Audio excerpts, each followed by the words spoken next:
তিন নাম্বার কাজে আপনাকে পরিণত করে দেখাইতে হবে, কাজ করে দেখাইতে হবে। প্রত্যেকটি কাজে আল্লাহ ছাড়া কোনো ইলাহ নাই। আল্লাহ হচ্ছে বিধানদাতা, আল্লাহ হচ্ছে হুকুমদাতা। আল্লাহ যেভাবে হুকুম করেছে, যে বিধান দিয়েছে, ওই বিধান অনুযায়ী আমার জীবনের সব কাজ সম্পূর্ণ হবে। সুবহানাল্লাহ। তাহলে ইসলাম আমাদের জীবনের প্রত্যেকটি ক্ষেত্রে আছে কিনা? বাথরুমে যাইলে ইসলাম কি রাখি যাবেন? এটা তো নাপাক জায়গা, সেখানে ইসলাম আছে কিনা? বাথরুমে ঢুকার জন্য ইসলামের একটা বিধান আছে।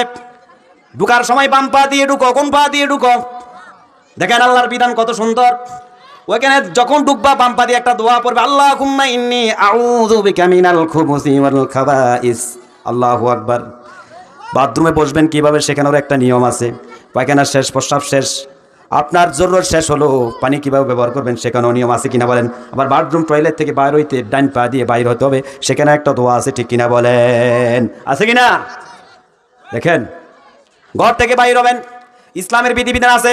তুমি মুসলমান জীবনের ক্ষেত্রে, জীবনের প্রত্যেকটি ক্ষেত্রে ইসলামের বিধিবিধান তুমি মেনে চলো কিনা, তুমি একটু হিসাব করে দেখো।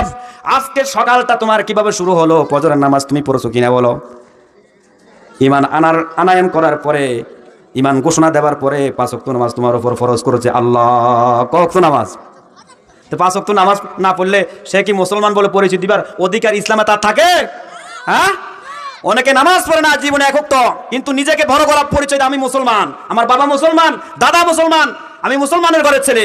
বড় গলায় বলে কি নামাজের ওয়াক্ত হয়, ওয়াক্ত মুয়াজ্জিন সাহেবের আজানের আওয়াজ তার কানে যায়, কিন্তু সে মসজিদে আসে না, নামাজ পড়ে না, ঠিক কিনা বলেন? কিন্তু নিজেকে মুসলমান বলে সমাজে পরিচয় দেয়। নেক্ষারজনক কথা, দুঃখজনক কথা। যে ব্যক্তি মুসলমান বলে পরিচয় দিল, সে কেন নামাজ না পড়ে থাকবে? নামাজ না পড়লে ইসলামে মুসলমান বলে পরিচিত হওয়ার অধিকার তার নাই, ঠিক কিনা বলেন? আল্লাহর নবী বলেন, আল্লাহাদুল্লাযী বাইনানা ওয়া বাইনাহুমুস সালাতা ফামান তারাকাহা ফাকাদ কাফার। যে ব্যক্তি ইচ্ছা করে নামাজ ছেড়ে দিল, সে ব্যক্তি কুফরি করলো। কি করলো? মুসলমান এবং কাফেরের মধ্যে মাঝখানে পার্টিশন হচ্ছে একমাত্র নামাজ। মুসলমান নামাজ পড়ে, কাফের নামাজ পড়ে না, ঠিক কিনা বলেন? মুসলমানের আজান যখন কানে আসে, মুয়াজ্জিন সাহেব যখন আজান দেয়, এই আজানের বাণী যখন মুসলমানের কানে আসে, মুসলমান আর ঘরে থাকে না, দোকানে থাকে না, রাস্তায় ধারায় আড্ডা দিতে থাকতে পারে না। ওই মুসলমান মসজিদের দিকে রওনা হয়ে যায়, আল্লাহ আমাকে নামাজ পড়ার জন্য ডাক দিয়েছে। সুবহানাল্লাহ। নামাজ চাই কিনা বলেন? এই জোরে বলেন, চাই কিনা? আমার বৃদ্ধ বাবার অনেকের বয়স 50 বছর হয়ে গেছে, 60 বছর হয়েছে, 70 বছর বয়স হয়েছে। আমার পদ্মার আড়ালে মা ও বোনেরা, অনেকের বয়স 50-60 বছর হয়েছে, কিন্তু অনেকের জীবনের মধ্যে নামাজ নাই, এখনো বেনামাজি, কিন্তু নিজেকে আল্লাহর খাঁটি বান্দা বলে পরিচয় দেয়, মুসলমান বলে পরিচয় দেয়। এই অবস্থায় যদি মৃত্যুবরণ করো, তুমি বেঈমান হয়ে মৃত্যুবরণ করবা, ঠিক কিনা বলেন? আমরা নামাজ চাই কিনা বলেন?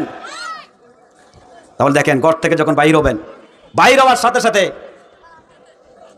একটা দোয়া আমাকে পড়তে হবে, বিসমিল্লাহি তাওয়াক্কালতু। যখন ঘর থেকে বাইরে বসে কি দোয়া পড়তে হবে? বিসমিল্লাহি তাওয়াক্কালতু আলাল্লাহ লা হাওলা ওয়ালা কুওয়াতা ইল্লা বিল্লাহ।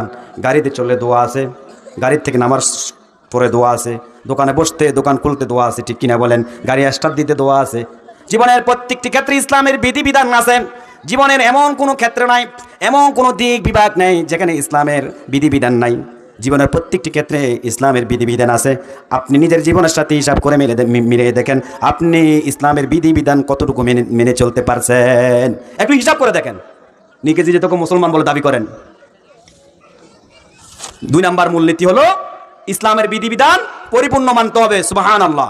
3 নাম্বার ইসলামের মূলনীতি হলো আল্লাহ রাসূলের প্রতি ঈমান আনা। দুনিয়ার সব কিছুর চাইতে আল্লাহ এবং আল্লাহ রাসূলকে বেশি ভালোবাসা। নবী হলো আমাদের জীবন, ঠিক কিনা বলেন? নবীকে জীবনের চাইতে বেশি ভালোবাসার জন্য আল্লাহ রাব্বুল আলামিন বলেছেন সুবহানাল্লাহ। আল্লাহ কোন নবীকে তোমরা চিনো? তোমাদের কাছে যে নবী পাঠাইলাম, এই নবীকে চিনো? আল্লাহ বলে, মা কানা মুহাম্মাদুন আবা আহাদিম মির রিজালিকুম ওয়ালাকির রাসূল।